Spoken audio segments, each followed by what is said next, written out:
बिस्मिल्लाहिर्रहमानिर्रहीम। इय्याका नअबुदु व इय्याका नस्तईन। सब दोस्तों बहन भाइयों को रमज़ान का आखिरी अशरा मुबारक हो। तो सियासत में भी आप देख सकते हैं कि मियां नवाज शरीफ साहब इधर से अपना जो चार्टर्ड प्लेन लेकर गए हैं 1,75,000 पाउंड का उन्होंने वो रेंट पे लिया, जिस पर वो अपने 20 बैग लेकर इधर से सऊदी अरब चले गए, जिधर वो अपना प्रोटोकॉल जो शाही प्रोटोकॉल लेना चाहते थे अभी तक उनको वो नहीं मिला। ज़रा शहबाज शरीफ जाएंगे तो फिर शायद वो एक्सपेक्ट करते हैं कि हमें प्रोटोकॉल मिल जाए और हम शायद हरम के अंदर का भी हमें दर्शन हो जाए। तो बड़ी परेशानी की हालत से इधर से भी वो भाग गए, क्योंकि जाने से पहले भी एक वीक पहले जो इधर कुछ पीटीआई के वर्कर्स थे जो उन्होंने उनकी गाड़ी के सामने खड़े होकर चोर चोर के नारे लगाए, वो पूरी दुनिया ने देखे और जिल्लत और रसवाई उनका मुकद्दर बनी। अभी वो अपने बच्चों को लेकर और ख़ुद उधर चले गए हैं। उधर जो अपना मरियम नवाज भी आपने देखा उधर आपको नज़र आई है, उसने भी लंबे लंबे नाखून रखे हैं। मियाँ साहब भी तवाफ़ कर रहे हैं, 7 चक्कर लगाए उन्होंने। एक दफ़ा भी उन्होंने जो हज़रत इब्राहिम अलैहिस्सलाम का जो कदम मुबारक है उसकी तरफ जो पॉइंट है उधर खड़े होकर जो इशारा करते हैं अल्लाह अकबर पढ़ते हैं देखते हैं, उन्होंने एक दफ़ा भी नहीं देखा बल्कि सीधे गुजर गए। और उस हसार के अंदर जो उन्होंने वो किराए पर लोग लिए हुए थे आर्मी के, कुछ उधर से जो सिक्योरिटी थी बेसिकली उनको लिए हुए थे, जिन्हें रेड टोपियां पहनी हुई हैं, जो खाना काबा के अंदर रखवाली भी करते हैं, अंदर से मिलते हैं, उनको उन्हें पैसे देकर कि आप हसार बनाकर हमें 7 चक्कर लगवा दें।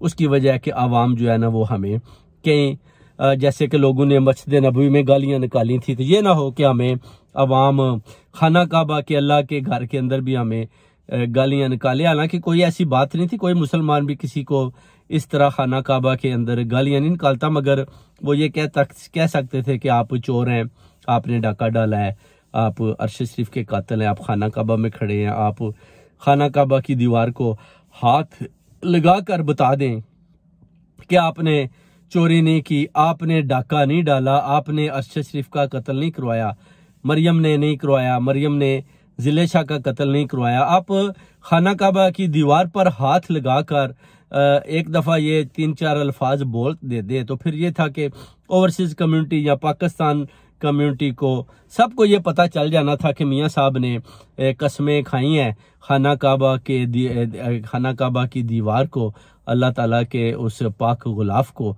हाथ लगाकर, तो फिर शायद कौम भी मान जाती कि इससे बड़ी और कसम क्या है। मगर आप देख सकते हैं कि आपने खाना काबा की तरफ देखा भी नहीं, बल्कि अपने 7 चक्कर मुकम्मल करने के बाद सीधे होटल में उधर चले गए, उधर विराजमान हो गए और अभी तक उधर ही होटल में सो रहे हैं। तो ये इन्होंने उम्रा किया है। दूसरा जो मरियम भी आपने देखी जो बैठी हुई है आराम से, और वो जो पीछे एक बुजुर्ग चेयर के पीछे खड़े हुए हैं, ये कैसा उम्रा है जिसमें एक बुजुर्ग जो है वो पीछे खड़े हैं और आप चेयर पर बैठी हो, एक छोटी सी चेयर पर। आप कम से कम उठो, बुजुर्गों को बिठाओ, उनको बोले जी आप बड़े हैं, मैं तो अभी यूथ की बनी हूँ सदर पाकिस्तान में, मेरे अबू ने बनाया है, तो मैं क्यों बैठूं, आप बैठे, आप बुजुर्ग हैं, मैं तो यूथ की हूँ। तो ये भी चलाकियाँ आप मरियम नवाज शरीफ की देख लें जो मीडिया पर आ रही हैं। और वो इस तरह तवाफ करते वक्त भी लोगों को ही देख रही थी कि शायद लोग मुझे देख रहे हैं, वो ये नहीं देख रही थी कि मैं उम्रा कर रही हूँ और अल्लाह के घर में आई हूँ, मैं अपने उम्रा मुकम्मल करूँ, अपनी आखिरत संवारूँ, बल्कि वो ये देख रही थी उम्रे में 7 चक्रों में कि शायद जितने भी लोग हैं शायद उसे देख रहे हैं, हालांकि एक आदमी भी उसे नहीं देख रहा था। जैसे कि आप देख सकते हैं कि जब इमरान खान साहब गए थे तो किस कदर लोगों ने अपने जो आईफोन एप्पल के और सैमसंग निकाल लिए थे, और इस तरह दुनिया ने उधर रोशनियां उनकी जो थी लाइट्स ऑन कर ली और उन्होंने इमरान खान की तरफ इस तरह उनके रुख कर ली। और वो वीडियो अभी भी सोशल मीडिया पर देख सकते हैं आपके इमरान खान का साहब का जो इस्तकबाल है वो कैसे किया था एशियन कम्युनिटी ने, और ये जो इनका इस्तकबाल है वो एशियन कम्युनिटी ने कैसे और किस तरह किया। ये चीज़ें सोचने वाली हैं। उधर आसिफ अली जरदारी की भी आप उसकी भी बदजुबानी सुने, वो कह रहा है जी कि वो जी उसके पास बच्चे हैं जी, वो तो बेचारे उसके पास गुर्बत है, उसके पास लॉन्स के लिए पैसे नहीं है। मैं पूछता हूं कि आपने तो पाकिस्तान लूटा, नवाज शरीफ ने लूटा, आपने बेनजीर को कत्ल करवाया, उसके पैसे लूटे, आप भी तो ब्लैक टिकटें बेचते थे एक सिनेमा में, आपने पाकिस्तान को लूट कर और अपने आप बनाया, और नवाज शरीफ ने भी पाकिस्तान को लूटा। दोनों हाथों से आप लोगों ने IMF का पैसा खाया, अरबों रुपए खरबों रुपये मलक रियाज बहरिया वाले के साथ आपने डीलें की, लोगों के बेजा कत्ल करवाए, पैसा बनाया आपने। चौधरी असलम जो था पुलिस डिपार्टमेंट का, उसको यूज किया, उसका भी मर्डर करवा दिया बाद में। इस तरह आप खुद भी जो आपने तोशाखाना में गाड़ियां महंगी आप खुद मान गए कि बम प्रूफ गाड़ी वो मैं ले गया था, मुझे सिक्योरिटी खदशात थे। आप लोगों ने दोनों हाथों से तोशाखाना को लूटा, आपके जर्नैलों ने भी तोशाखाना को लूटा। और आप इमरान खान को कहते हैं जी कि वो जी उधर गुर्बत है। तो देखें, वो एक लीडर है, लीडर के पास पैसा नहीं है, नो प्रॉब्लम, अवाम तो उसके साथ खड़ी है। अगर है भी तो उसके पास इतना ही है कि वो अपनी अवाम को चला रहा है। कम से कम उसने चोरी नहीं की, डाका नहीं डाला, आपकी तरह गाड़ियां नहीं लूटी। एक गाड़ी छोटी सी थी, वो भी उसने बेचकर बनी गाला की जो रोड बनवाई, जो 1.5-2 करोड़ की उसने बनवाई थी, वो उसने सबको दिखा दिया कि ये मैंने बनवाई है। तनख्वाह उसकी 2-3 लाख रुपया, उससे उसका गुजारा भी नहीं होता। 500 आदमी रोज उधर अपना रमजान रखते हैं, पूरा मंथ हो गया है। खान साहब उनको नाश्ते भी करवा रहे हैं, बाजी हलीमा भी करवा रहे हैं, सारे मिलकर उनकी लुक आफ्टर तो कर रहे हैं ना। आप लोग क्या कर रहे हैं? अभी आप कहते हो जी मैं जी इलेक्शन नहीं होने दूंगा जी, मैं आपको एक जी है पूरा पाकिस्तान देकर जाऊंगा, टूटा हुआ पाकिस्तान नहीं देके जाऊंगा। आप घबराओ नहीं, आप इस दुनिया से रुखसत होने वाले हो जरदारी साहब। पूरा पाकिस्तान इंशाल्लाह हमारे पास है, आपको हमें पाकिस्तान देने की जरूरत नहीं है। पाकिस्तान हमारा है, हम पाकिस्तानी है, हमें पता है कि आपसे पूरा पाकिस्तान कैसे लेना है, आपको सिंध से इंशाल्लाह हमें कैसे निकालना है। आप निकल चुकी हैं, बस आपकी अभी आंखें बंद होने वाली हैं। उसके बाद बिलावल भुट्टो को ऐसी खिंचाई करेंगे कि बिलावल आपको इंशाल्लाह बरतानिया की सड़कों में ब्लैक कैपों में दिखाई देगा ये, और वजीर खारजा आपको नहीं दिखाई देगा। आपने जितना भी पैसा खाना है खा लें, आप ये पैसा खाएं और इस मुल्क से दफा हो जाए। कोई लेन देन नहीं आप लोगों का इस मुल्क में। कराची वाले तो बड़े अच्छे लोग हैं, बड़े ज़हीन लोग हैं, और उनकी तो बड़ी कुर्बानियां हैं पाकिस्तान के लिए। और उधर भी जो आप लोग कब्जा करना चाहते हैं, इंशाल्लाह उधर से भी आपको छुटकारा हासिल दिलवाना है। और पंजाब में भी आप देख सकते हैं कि इंशाल्लाह पाकिस्तान मुस्लिम लीग नून का भी जनाजा निकल चुका है। आप इलेक्शन नहीं करवाएंगे तो आप क्या करवाएंगे? आपके पास तो कोई और रास्ता भी नहीं है। पूरी वकला बरादरी देख लें, मुफ्ता इस्माइल, हकान बासी, अपना लतीफ खोसा, एतजाज हसन चौधरी साहब, चौधरी निसार, सारे तो आपके खिलाफ खड़े हो गए। सारी वकला बरादरी खड़ी हो चुकी है। आप जाएं तो जाएं कहाँ? आपके पास तो अताब निहाल साहब को हराने के लिए पहले तो आप ये जो 50 लाख जो अपना वकील है पूरे पाकिस्तान में, जो सारी वकला बरादरी है, इनको पहले तो आप इनको हराए ना, तो फिर आप अताब निहाल साहब को हरा पाएंगे। अगर आपसे यही आप इन वकला बरादरी को नहीं हरा सकते, तो फिर आप कौन से आइन और कानून की बात करते हैं? जस्टिस फाइज बेचारा क्या कर लेगा? वो तो खुद बिका हुआ है, उसमें तो इतना दम नहीं कि वो अपना इतनी वकला बरादरी का मुकाबला कर ले। वो अकेला आदमी है, उसका बाप भी बिका हुआ था, उसने भी जो कायदे के साथ किया वो भी पहले मैं अपने व्लॉग में बता चुका हूँ कि आप लोग बिल्कुल ये भूल जाएं कि आप जो है अपना जस्टिस फाइज के हाथ में कर देंगे। जैसे कि जनरल आसम मुनीर साहब फरमा रहे हैं जी कि नया पाकिस्तान और पुराने पाकिस्तान को छोड़ो, आप हमारे पाकिस्तान की बात करो।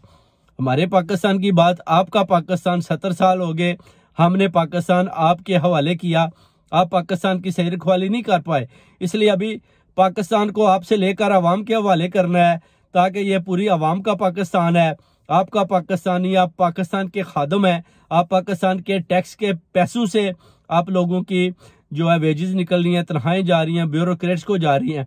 ये पाकिस्तान अवाम का पाकिस्तान है, आसम मुनीर जनरल का पाकिस्तान नहीं है। वो कह रहा है कि ये हमारा पाकिस्तान है, बिल्कुल आपका पाकिस्तान नहीं, आप पाकिस्तान के खादम हैं। और इंशाल्लाह अभी इस पाकिस्तान को अवाम के हवाले करना है, ताकि वो अपने पाकिस्तान की अच्छी तरह से रखवाली कर पाएं और एक हक और सच पर खड़े एक ऐसे लीडर के साथ पूरी कौम खड़ी है और खड़ी रहे जो पाकिस्तान का मुबे वतन है और अच्छे फैसले करना जानता है। इंशाल्लाह ताला इलेक्शन करवाएं। अगर आपका पाकिस्तान है तो फिर इलेक्शन करवाएं, फिर देखते हैं कि किसका पाकिस्तान है। आपका पाकिस्तान है, ये मेरा पाकिस्तान है, ये तेरा पाकिस्तान है, ये किसका पाकिस्तान है? ये सबका पाकिस्तान है।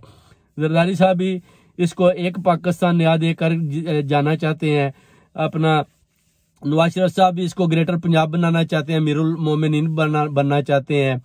आप भी कहते हैं ये हमारा पाकिस्तान है, नया पाकिस्तान नहीं है। हम कहते हैं कि इमरान खान का पाकिस्तान है, 26 करोड़ अवाम का पाकिस्तान है। इसलिए अब मरियम साहबा भी वो भी देखे ना जी, वो भी कहते हैं जी वो जी मैं जी प्राइम मिनिस्टर आ रही हूँ, मुझे आप पीएम बोला करें, मैं पीएम हूँ। वो जो इधर अपना सऊदी अरब में अभी उन्होंने शोर डाला हुआ है जी, मुझे आप पीएम करके बुलाया करें, मैं प्राइम मिनिस्टर आ रही हूँ। तो 2018 से तो हम भी सुन रहे हैं कि आप प्राइम मिनिस्टर आ रही हैं। जब आपकी शादी हुई उस वक्त भी आप कह रहे जी मैं जी प्राइम मिनिस्टर आ रही हूँ। 2018 में भी आप कहती है मैं प्राइम मिनिस्टर आ रही हैं, अभी 2023 हो गया, अभी भी आप कहती हैं जी मैं प्राइम मिनिस्टर आ रही हूँ। ये आप कैसी प्राइम मिनिस्टर आ रही हैं?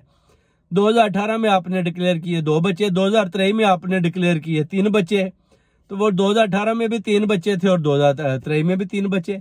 तो फिर इसके मुताबिक तो आपके बच्चे होने चाहिए 6, आपके बच्चे हैं 3। तो ये आप पुराने पाकिस्तान में 2 बच्चे देकर आई हैं, नए पाकिस्तान में आपने 3 बच्चे दिए हैं। तो जो अपना जनरल आसम मुनीर का पाकिस्तान है, अगर उसके हिसाब से जमा और तफरीक करें तो फिर मरियम साहबा के 6 बच्चे हो जाते हैं। अब ये पूछें कि आपके 2 बच्चे हैं, 3 हैं या 6 हैं, ये नए पाकिस्तान के मुताबिक हैं, पुराने पाकिस्तान के मुताबिक हैं, या जनरल आसम मुनीर के पाकिस्तान के मुताबिक है? पहले तो ये मरियम साहबा के आगे सवाल करते हैं। तो आप तो हमेशा ही कहती हैं जी मैं प्राइम मिनिस्टर आ रही हूँ, उधर बिलावल भी अपनी तैयारी कर रहा है जी मैं प्राइम मिनिस्टर आ रहा हूँ, MQM वाले भी कहते हैं कि हमें भी प्राइम मिनिस्टर के लिए हमें भी कम से कम एक चांस दें, मगर इलेक्शन करवाएं, उसके बाद जो पार्टी जीत कर सामने आती है उनको इलेक्ट करें, वो प्राइम मिनिस्टर सामने आए और निज़ाम मुस्तफ़ा इस पाकिस्तान पर लगाया जाए ताकि पाकिस्तान तरक्की की रास्तों पर चले। बहुत बहुत शुक्रिया भाइयों, इंशाल्लाह उम्मीद करते हैं कि आपको ये व्लॉग तस्नीम हैदर का पसंद आया होगा। थोड़ा बीमार था तो इंशाल्लाह ताला नेक्स्ट व्लॉग कल आपको देंगे। बहुत बहुत शुक्रिया, खुदा हाफिज़।